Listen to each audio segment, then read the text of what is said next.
আমি হাজার বছর ধরে পথ হাঁটিতেছি পৃথিবীর পথে।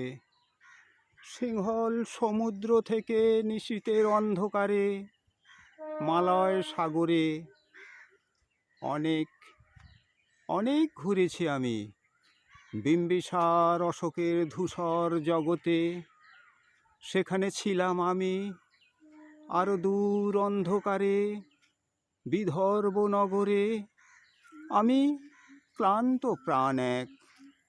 চারিদিকে জীবনের সমুদ্র সপেন আমাকে দুদণ্ড শান্তি দিয়েছিল নাটোরের বনলতা সেন।